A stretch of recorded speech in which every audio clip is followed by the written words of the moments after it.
ఒకటి దినవృత్తాంతములు గ్రంథము 1వ అధ్యాయము. ఆదాము, షేతు, ఎనోషు, కేయినాను, మహాలలేలు, ఎరేదు, హనోకు, మోతుషేల, లెమెకు, నోవాహు, షేము, హాము, యాపేతు కుమారులు గోమెరు, మాగోగు, మాదాయి, యావాను, తుబాలు, మోషేకు, తీరాసు అనువారు. గోమెరు కుమారులు అష్కనజు, రిఫాతు, తొగర్మ. యావాను కుమారులు ఎలీషా, తర్షీషు, కిత్తీము, దోదానీము. హాము కుమారులు కూషు, మిస్రాయిము, పూతు, కనాను. కూషు కుమారులు సెబా, హవీలా, సప్త, రయాక్మా, సబ్దక. రయామ కుమారులు షెబదదాను. కూషు నిమ్రోదును కనెను. ఇతడు భూమి మీద పరాక్రమశాలులలో మొదటివాడు. లూదీయులు, అనామీయులు, లెహాబీయులు, నప్తుహీయులు, పత్రుసీయులు, ఫిలిస్తీయులు, వంశకర్తలైన కస్లుహీయులు, కప్తోరీయులు, మిస్రాయిము సంతతివారు. కనాను తన జ్యేష్ఠ కుమారుడైన సిదోనును, హేతును కనెను. యోబీసీయులు, అమోరీయులు, గిర్గాషీయులు, హివ్వీయులు, అర్కీయులు, సినీయులు, అర్వాదీయులు, సెమారీయులు, హమాతీయులు అతని సంతతివారు. షేము కుమారులు ఎలాము, అషూరు, అర్పక్షదు, లూదు, ఆరాము, ఊజు, హూలు, గెతెరు, మేషేకు. అర్పక్షదు షెలాహును కనెను. షెలాహు ఎబేరును కనెను.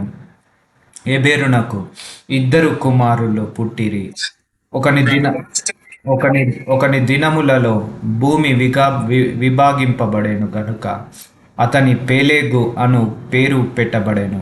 అతని సహోదరుని పేరు యోక్తాను అల్మోదోదాను, షెలాపును, అసర్మావేతును, యోరాహును, హదోరామును, ఊజాలును, దిక్లానును, ఎబాలును, అబిమాయేలును, షెబాను, ఓఫీరును, హవీలాను, యోబాలును కనెను. వీరందరూ యోక్తాను కుమారులు. షేము, అర్పక్షదు, షేలాహు, ఎబేరు, పెలేగు, రయు, సెరూగ, నాహోరు, తెరాహు. అబ్రహాం అను పేరు పెట్టబడిన అబ్రహాము కుమారులు ఇస్సాకు, ఇష్మాయేలు. వీరి తరములు ఏవనగా ఇష్మాయేలునకు జ్యేష్ఠ కుమారుడు నెబాయేతు, తరువాత కేదారు, అద్బయేలు, మిష్బాము, మిష్మా, దూమా, మషా, హదదు, తేమా, యోతారు, నాఫీషు, కెదెము. వీరు ఇష్మాయేలు కుమారులు. అబ్రహాము యొక్క ఉపపత్ని అయిన కేతురు కనిన కుమారులు ఎవరనగా జిమ్రాను, యోక్షాను, మెదాను, మిద్యాను, ఇజ్బాకు, షూవాహు. యోక్షాను కుమారులు షెబాదాను.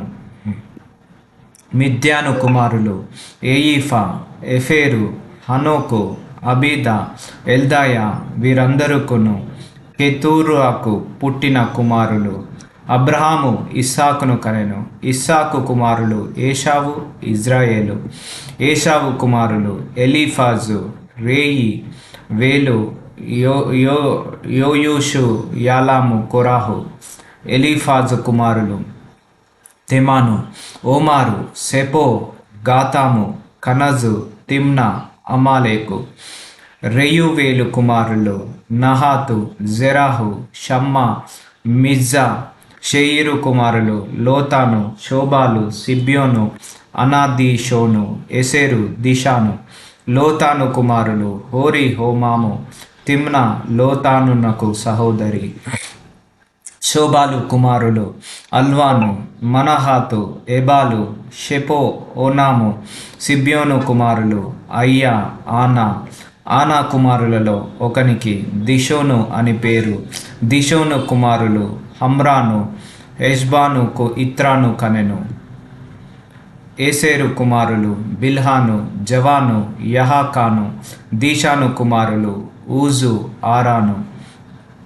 ఏ రాజును ఇజ్రాయేలీలను ఏలక మునుపు ఏదోము దేశమందు ఏలిన రాజులు వీరే.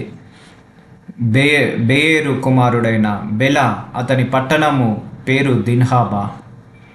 బెల చనిపోయిన తర్వాత బోస్రా ఊరివాడైన జెరాహు కుమారుడైన యోబాబు అతనికి బదులుగా రాజాయను. యోబాబు చనిపోయిన తర్వాత తెమానీయుల దేశపు వాడైన హూషాము అతనికి బదులుగా రాజాయను. హూషాము చనిపోయిన తర్వాత మోయాబు దేశమున మిద్యానీయులను హతము చేసిన బెదదు కుమారుడైన హదదు అతనికి బదులుగా రాజాయను. ఇతని పట్టణము పేరు అవీతు. హదదు చనిపోయిన తర్వాత మస్రెక ఊరివాడైన షవ్లు అతనికి బదులుగా రాజాయను. షవ్లు చనిపోయిన తర్వాత నది దగ్గరనున్న రెహబోతు వాడైన షావూలు అతనికి బదులుగా రాజాయను. షావూలు చనిపోయిన తర్వాత అక్బోరు కుమారుడైన బయల్హానాను అతనికి బదులుగా రాజాయను. బయల్హానాను చనిపోయిన తర్వాత హదదు అతనికి బదులుగా రాజాయను. ఇతని పట్టణము పేరు పాయు. ఇతని భార్య పేరు మహేతబేలు. ఈమె మొజాహాబు కుమార్తె అయిన మత్రేదునకు పుట్టినది. హదదు చనిపోయిన తర్వాత ఎదేమునందు ఉండిన నాయకులెవరనగా తిమ్నా నాయకుడు, అల్వా నాయకుడు, యతేతు నాయకుడు, అహిలా బామా నాయకుడు, ఏలా నాయకుడు, పినోను నాయకుడు, కనజు నాయకుడు, తెమాను నాయకుడు, మిబ్జారు నాయకుడు, మగ్దియేలు నాయకుడు, ఈలాము నాయకుడు. వీరు ఎదోము దేశమునకు నాయకులు.